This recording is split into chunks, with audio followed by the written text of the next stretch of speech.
Welcome back to the Newcomers podcast, people, where I explore what it means to be an immigrant with immigrants like myself. Today, I'm talking with Nisrine Maktabi, who moved to Canada in 2006.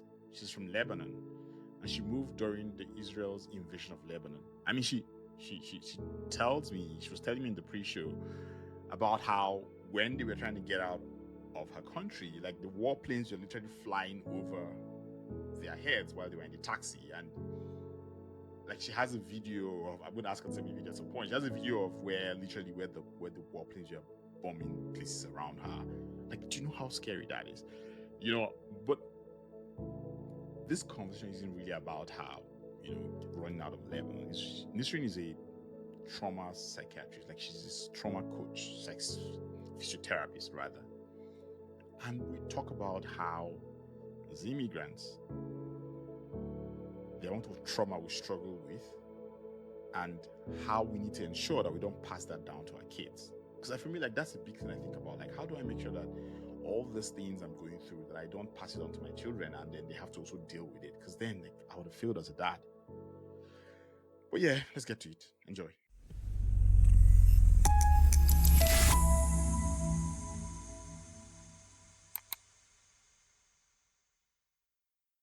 2006 to now is give or take. That's about 20 plus years, almost 20 years, I think. Almost 20 years. Almost 20 years. And you moved during a pretty interesting time. You left Lebanon to Canada during the Israel invasion. And so I'm just wondering, like, if you think about all you've experienced and learned between then and now, your journey, like how's it been for you? Especially that just thinking about how you left your home country and kind of just it's almost like you have to rejig yourself to start saying, okay, I need to start living again. I mean, I didn't experience that, so I don't know what it feels like. But I feel like I can imagine, just trying to recenter yourself, especially because immigrating itself is settling to a new country itself is wild. So just it's like you're dealing with two things. You're trying to recenter yourself, and at the same time, you're trying to settle into Canada. So it's almost like what is that feeling like? Like what is like I because you're smiling here and I'm like I'm like behind that smile. I want the story behind the smile, honestly. Wow. What a question. And not many people have asked me this question. What is the story behind the smile? So many stories. So, what was it like? It was, you're in survival. When you're in literal physical survival, having to run away and the airplanes are bombing and leaving your loved ones behind. What a decision. Um, yeah, it's like you get this strength from all the survival hormones in your body, and you're just running for it, making quick decisions, taking this. And then when I was in Canada, there's this first, worrying about my family and thinking of them. But then at one point, I remember a specific memory. I was on Sainte Catherine, the main street in Montreal, in the bus, and there was this predictability, and I was like, wow, that felt very weird for me. There was like this settling because my nervous system was so used to always on the lookout. I mean, I was born with the Civil War, and there was the first Israeli invasion, 86, and so many, disruptions in my life because of the war and other things, and traveling and going back, and I studied. So it was a lot, but it's like this survival gives you this focus on, I this is what I need to do and nothing else matters. And you just focus on it. And, you know, I always believe that through all of this, there was a power greater than me, watching over me and over many Lebanese people like me who had to deal with this. So Yeah, that's what I can say. It was very difficult, but also very blessed that I could leave that situation, you know?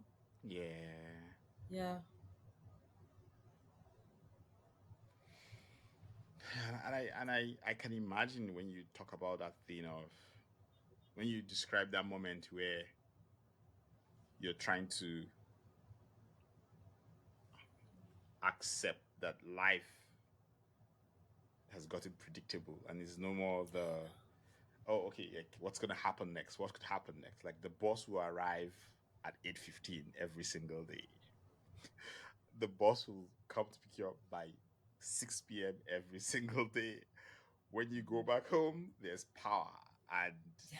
it It's doesn't wow. go off, and there's no sudden sound that is too loud, and you're wondering, am I going to hear another one for follows? Because that's probably the sound of shelling or something and all that. But when you how like how long did it take you to even just kind of settle your nervous system completely? Like after you had that realization, how long did you fully get to settle, or is it that you never really settled, or you just kind of got used to managing it? So I'll tell you. So the nervous system is a very complex and complicated uh, instrument that it's wired for us to survive, right? And it gets built when we are born, and even we inherit some patterns, and then it's imprinted. So I believe because of being born with the war and living all that, you know, I was able to sleep and calm down, after the war. But then there's a different type of uh, survival happens. You want to find a job, I have to fill out the paperwork, and it's this energy that you bring of maybe someone else who didn't live this kind of displacement at war. Yeah. They will be more like mellow doing it. They will do it more slow. They won't be so agitated. They will read. They'll be able to focus. But because of the dysregulation that I had, it's like bam, bam, bam. But it has a good side that you might be fast. You're like talking to many people. But on the other side, it taxes your body. And when you live in an overdrive of survival, it affects your health, right? So yeah, it took me some time. I got into yoga, to be honest. I got into yoga and meditation and spirituality slowly. And that's what really helped me calm down and focus. But in spite of the yoga and meditation, your survival, that imprint kind of stays. And I could Yeah. see it even many years later. And when COVID hit, how I was reacting. And I was like, it is not fun, but it's not a war. I'm not gonna die now, so why am I reacting that way? And I understood that in spite of all the therapy I had done, and the nervous system is so imprinted. So that's why I keep learning and new modalities that go deeper in the nervous system. And I'm learning somatic experiencing and other modalities because that trauma gets imprinted in the nervous system. So what happens when when you're in a dangerous situation and your nervous system doesn't finish the loop of finding safety and releasing by shaking and sweating it out and finding regulation, that actually stays stuck in your body, and your nervous system develops hypervigilance. I call them hypervigilant parts that you might not be aware of, but the protector part of you is always scanning for any danger that is similar to that original danger and gets you activated. You get cortisol or whatever. Each person's nervous system is different, and it also depends on their attachment when they were young growing up. They will react. So even until today, I have a very reactive nervous system. Like it's very quick, So I practice daily, slowing down, breathing, connecting to the body, and just reassuring that, that part of me that survival, like, is there doing the survival things, patterns that it's so used to doing, to tell her, oh, thank you. Thank you for watching out for me. But now, there's higher power taking care of us. We're okay and we're all in this and we're gonna be fine. So let things flow. Yeah, stuff.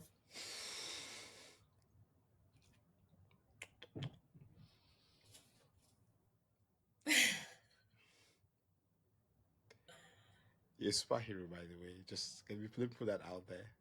Sorry? I say you're a superhero, by the way. Let me just put that out there. I'm what? Sorry? You're a superhero. You're a superhero. Oh, thank you, thank you, thank you. Wonder Um, Woman. I used to watch Wonder Woman and I was young. I love her.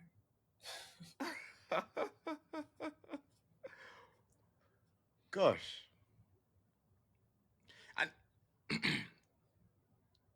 in the pre-show, you kind of mentioned to work doing some work with um mental, like, support organizations and stuff, and I wonder if it's all this part of you and all this imprints and stuff that kind of pushed you towards that work without you knowing.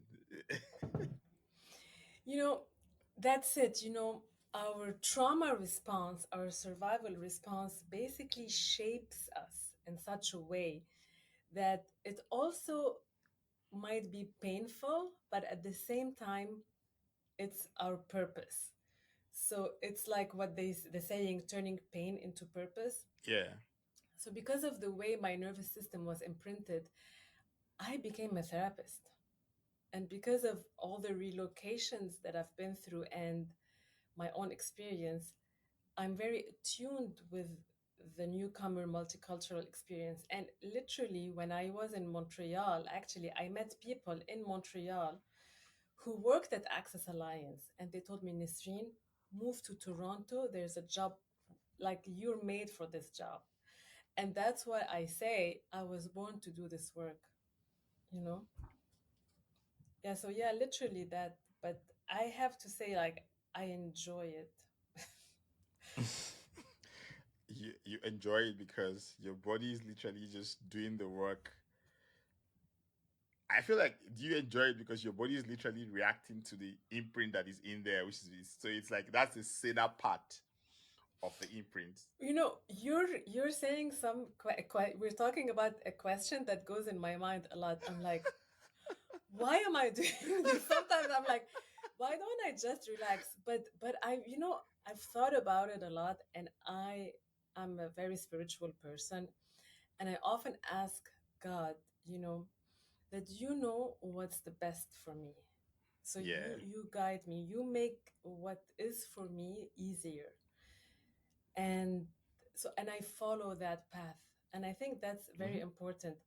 For me, the balance is to do this job in a manner that honors me while regulating my nervous system. Because I cannot serve other people if I'm in survival. Yes. So, but for me to help other people overcome all the survival responses, and there are many, there's fight, flight, runaway, freeze, which is depression avoidance. There is people please, which is big. People pleasing is a survival response. Fawning, which is idealizing your abuser. And fantasy is also another survival response. When the reality is too difficult, the brain goes there. So from so it's almost like for me to get better, I had to learn this because there's a very like becoming in your mind very analytical is a survival response because you want to make sense of things. Yeah. So I had to make sense of myself, understand myself, study my nervous system, my brain, my body. And once I'm calm, I can I can help other people, but from a regulated place myself. Hmm. That's it, in my opinion. And many people, like, their calling is from what shaped your nervous system, but you have to learn how to do it without hurting yourself or other people. Hmm. Mm. Kind of building on that, on especially when you talk about the different ways in which you survive, and thinking about the work you've done. What I think I want to ask is almost like a two-pronged question. I think one is basically, in what way do newcomers actually react to everything going on? And I feel like there are two types of newcomers. There are the newcomers who move like you, who like literally they move from war-torn areas, and so they're in a very different survival mode, I think. And then there's newcomers who move normally, like they got up, they packed up their bags and moved by themselves. But I do think that they too go through their own stress and stuff. And I'm just trying to know, I want to know which, like, what's the difference between the two of them? What kind of survival responses Mm-hmm. do you normally see from them? Because one big thing I think about a lot is how do I make sure I don't pass on my traumas to my trauma to my kids? Like how do you make Yes, sure you don't pass on your trauma? yes. Because we do that, and I think for immigrants, I think immigrants, it's one of the biggest battles that we don't talk about is that more often than not, we pass on our traumas to our kids, and it's and sometimes that trauma is just basically you're trying to get into settle into a new country. You're dealing with all the stress that comes with trying to find your way and understand who you are, and then you just kind of pass that on. And I just keep thinking to myself that how do I make sure Yeah. that my kids, I give them the best chance of living their lives? So yeah. So this is a big question, and it's multi-layered. So I'll just go from one place. Okay. There's something called the coconut effect, right? Many immigrants, perhaps not you, but when they come, they want to keep their culture of origin intact, and they're afraid to kind of get tainted, Mm, you know? So they become very strict on their children. And that's where they pass on the trauma, right? They there's a lot of like, what would people say? And there's a lot of, we have to look perfect on the outside, and the inside there's a lot of um, chaos and messiness.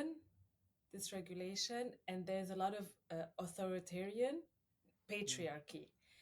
And the most important thing that I've learned is that it's the mothers a lot of the time who pass on the toxic patriarchy, and it all comes from a good place, because they want to follow the rules, like you were saying. It's like, we need to survive, we need to follow the rules, and this is how it's done. And I have many clients who come, and they're struggling.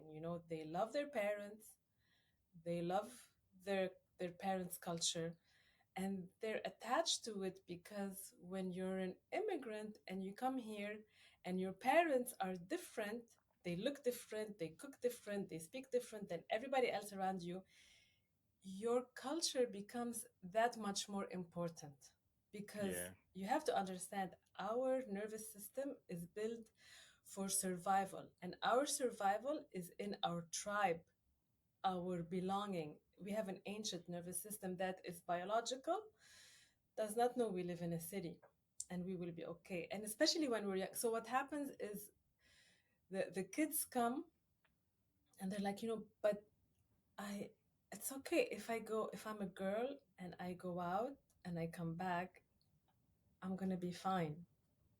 Like, why are they yelling at me? Why is there this curfew?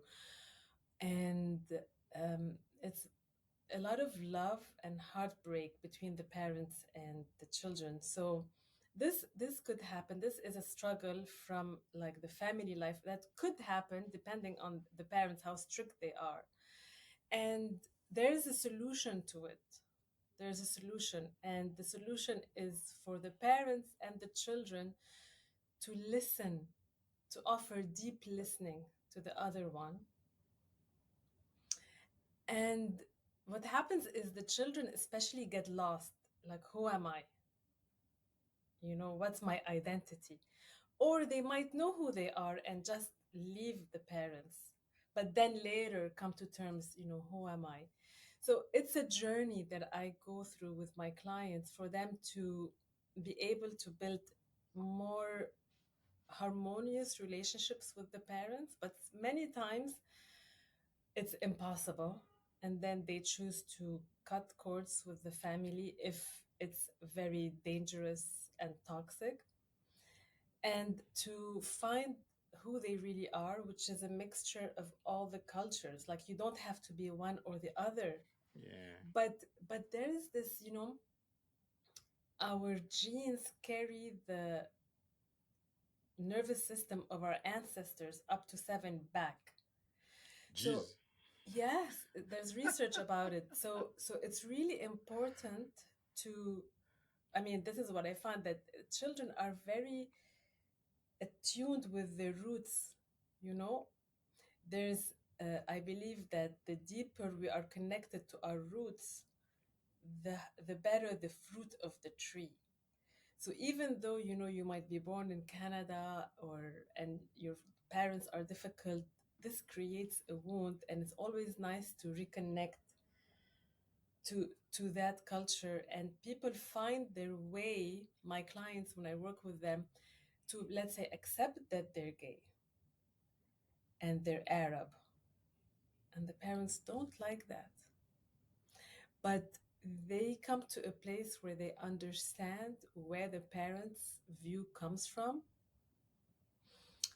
and they stop being having internal homophobia. Because a lot of the time what happens is, your nervous system wants so much to belong that you start hating yourself and people pleasing the parents, and then resentment comes in. A lot of my clients have huge resentment to their parents because they're forcing themselves to be something they're not, so that the parents are happy. There's this codependency. But when we uncover those layers of survival, attachment Jeez. survival, they can. I have a client, they were able finally to speak to their father. She had so much resentment to her father.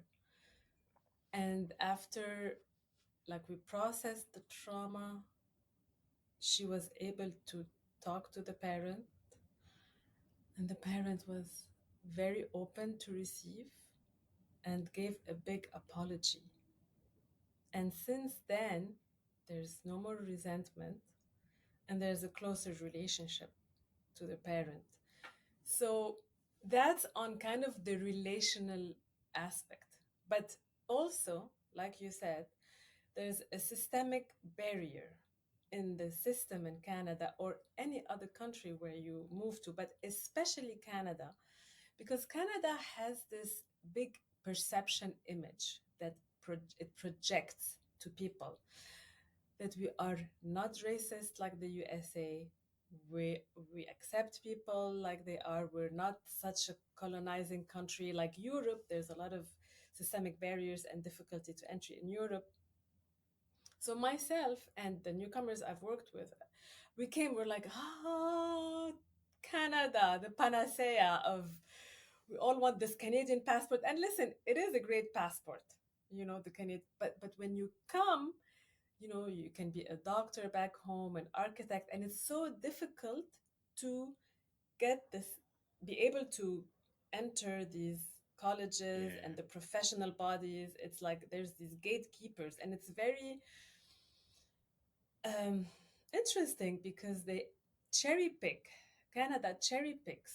When you apply for the PR, they get the most educated, the ones with the most savings. Like, you've got people from all over the world. You're from Nigeria, I'm from Lebanon, you've got India, China, that comes, they're like, wow. They come here, and lo and behold, It's a whole different ball game. System You can't, punches you in the face. not like, the medical system, this, and they did research in Europe for newcomers.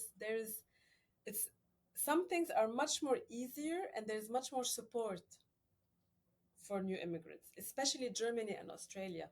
Research it a little bit. I did some research. Interesting.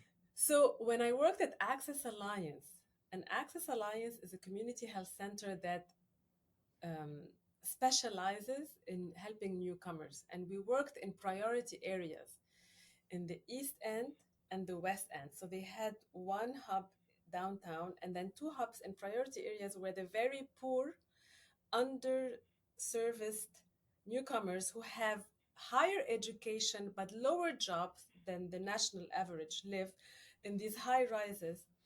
And so we used to work there. We used to work in the three locations. And they did research and they found that the newcomers who come to those buildings in the beginning and the ones that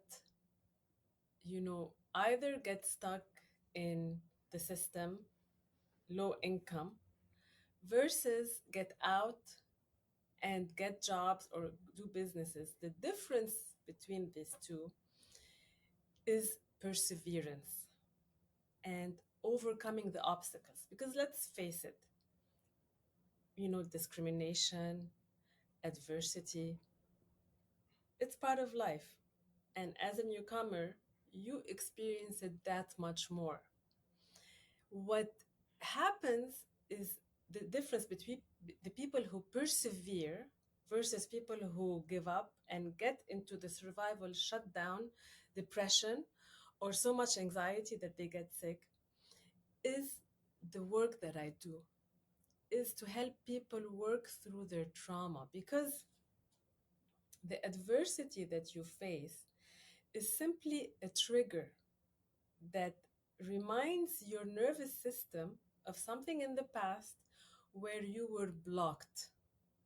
And if when you were young, you didn't have attunement and safety and built enough resilience to say, okay, they said no, I don't have to take it personal.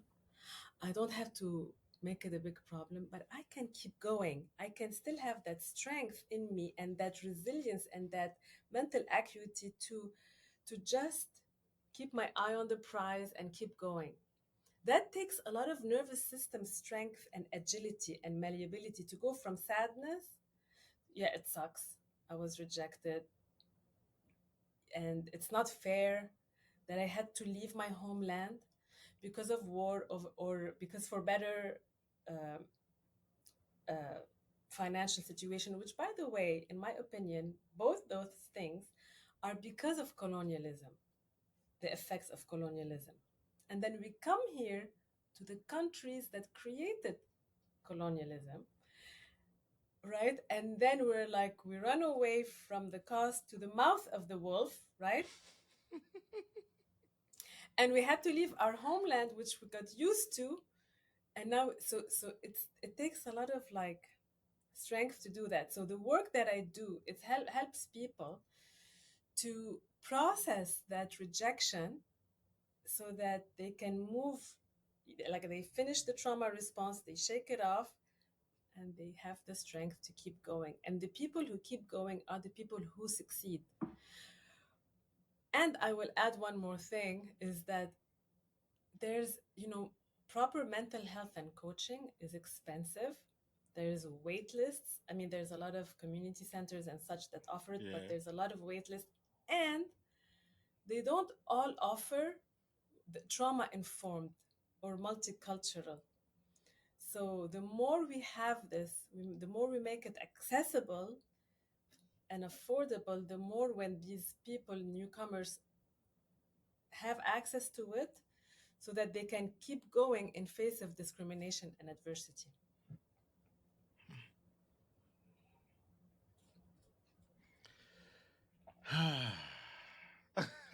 Because I mean, I'm thinking about a couple of friends I know who have struggled, and I can just and I'm just like, I'm just kind of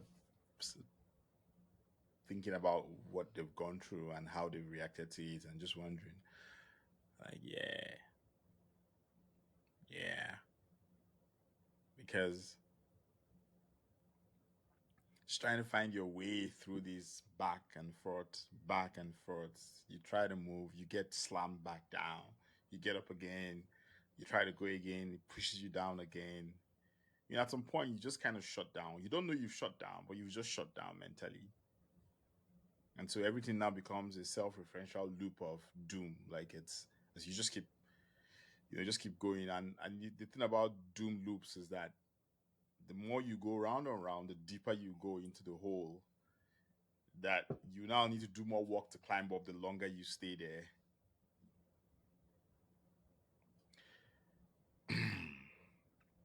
It's just I mean, I don't know. I don't know what the answer is. Like I hear you on the point about resilience and stuff, and it's just such a huge mental cost on the individual's part. Yes, You know, yes. It's and like, like I yeah, agree. It's a yeah. big cost and it's part of the journey. Isn't there a way to make it not part of the journey? You know, I didn't want to be in the war. Yeah, I didn't want the war to follow me so many years since I was born. Did I have a choice? It was part of my journey. So, but I yeah. kept going. I kept going. I didn't say, oh my God, I'm going to stay in Lebanon. I'm going to let them kill me. I mean, it's a different thing, but you have to find your purpose. Okay, you moved to Canada. There was a lot of rejection. It sucks, but you have to really have, I will say it, faith, trust that you have what you want and work on it. And you know, therapy, nervous system regulation helps to really look under the hood. Why am I so shut down in face of this rejection? I've had many rejections and many people, and so yeah, it affects your health. It could affect your health if you really let it. Hmm.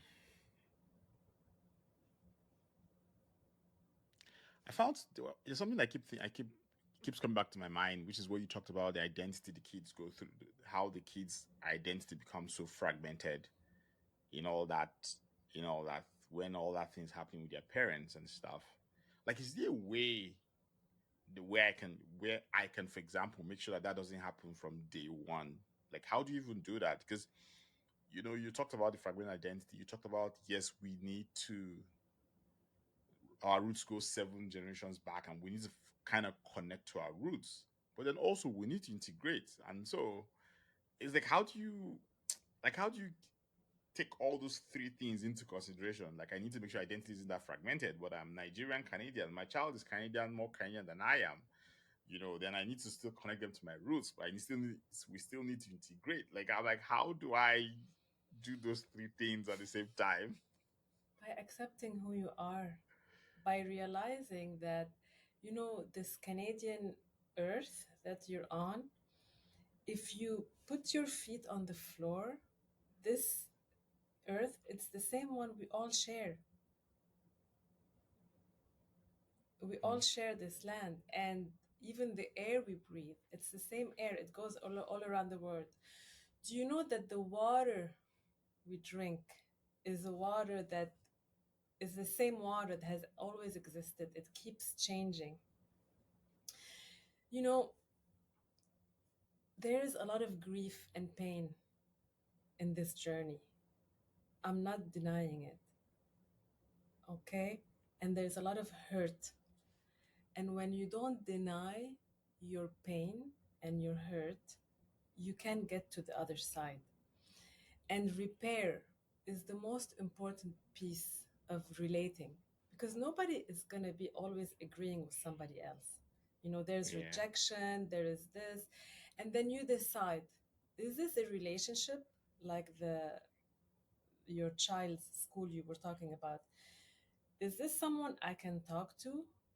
I can listen, they can understand me, and I understand them, and we can build a bridge and repair. the relationship and stay in it? Or is it something I have to cut and build a relationship somewhere else? So, your question was, what was your question again? It's just how, like, how do you balance the three The parts of parts. all? Yeah, because they're like three different. Like, it feels like as an immigrant, just three different things. Because even me as a dad, my identity itself is really fragmented. Like, so I said I put something out yesterday jokingly, but it's the truth.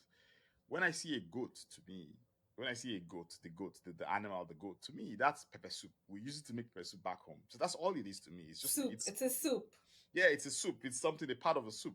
For my child, a goat is a pet, something he pets when he goes to the farms around. That's already a cultural difference that is going to keep growing. Huge. And even though it's that small, but it's a thing. Like, it could, if you don't handle it well, it could be a problem, because then you could say that and your child like, oh, what are you talking about? So just all those things. And so that even identity itself is fragmented already. And again, I am at a spot where, like, who am I really? Like, who am I? I am. I tell people that I call immigrants in between cultures, because I'm not Nigerian anymore. Like, Nigeria has moved on. Like, yes, Nigeria is my Exactly. home country, but like, when Yes. I moved here, the country has moved, and I'm different from them back home. It's called the coconut effect.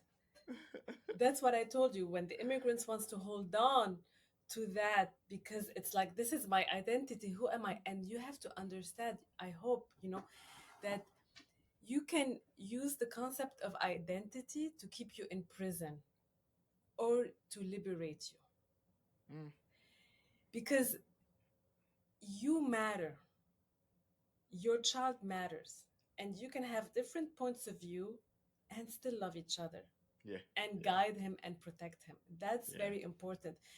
It's this, there's so many ways to go at this, but a Lebanese poet called Gibran Khalil Gibran, he says, he has a book called The Prophet and a section about children. And this is, I always say it, he says in it, your children come from you, but they don't belong to you. They belong to the Mm, future that you're never going to see in your dreams.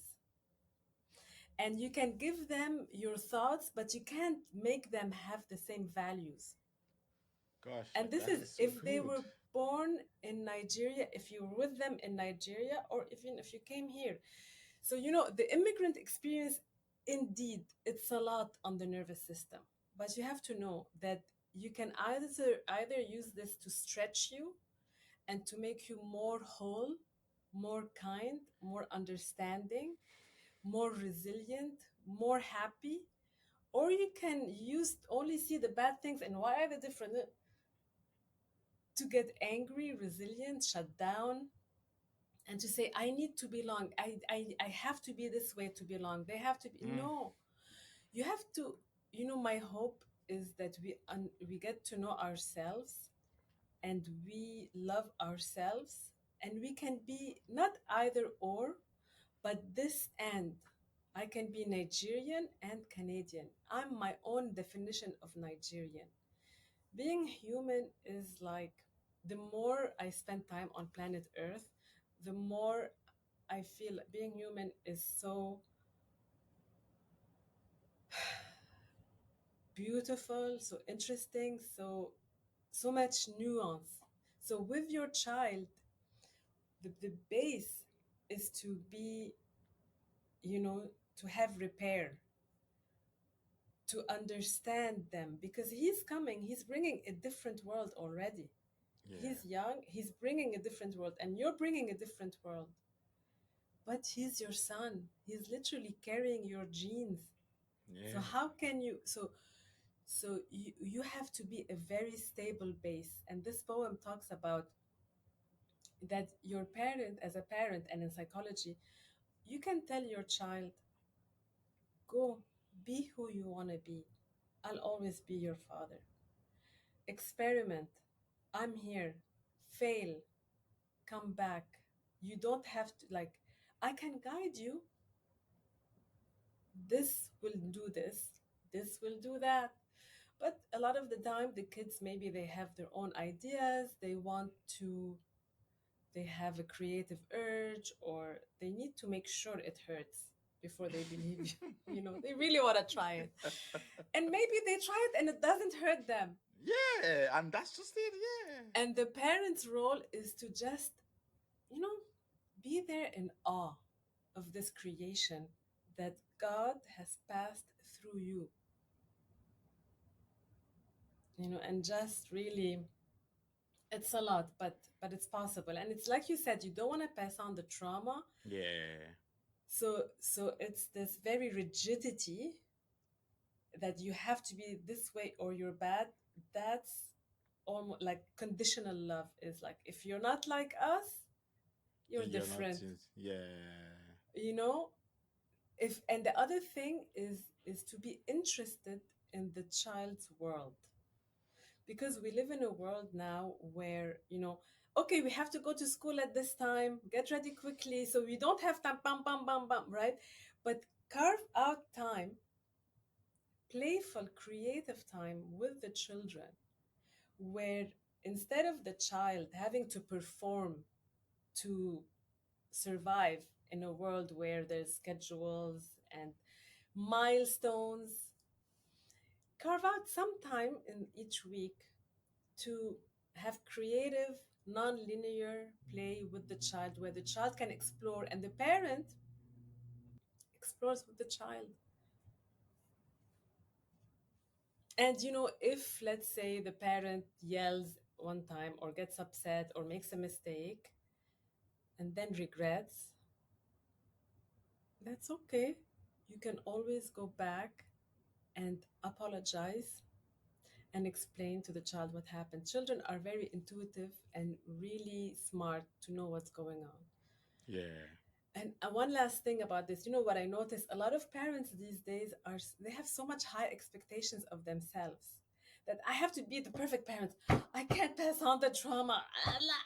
you know, no, there is no perfect parent.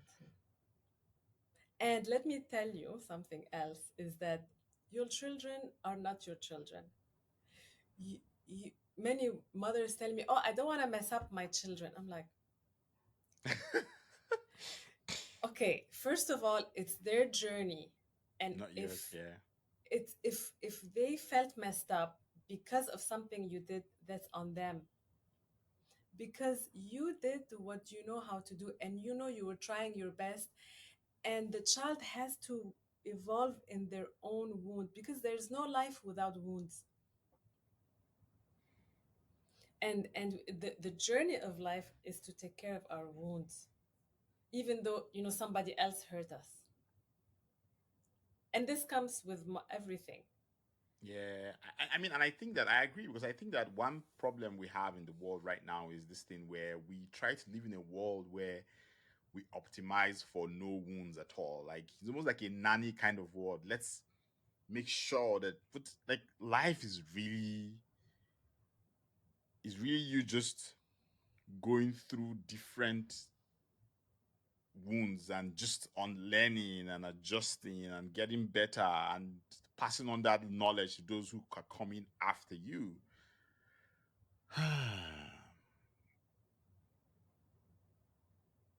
feel like this is like a therapy session for me.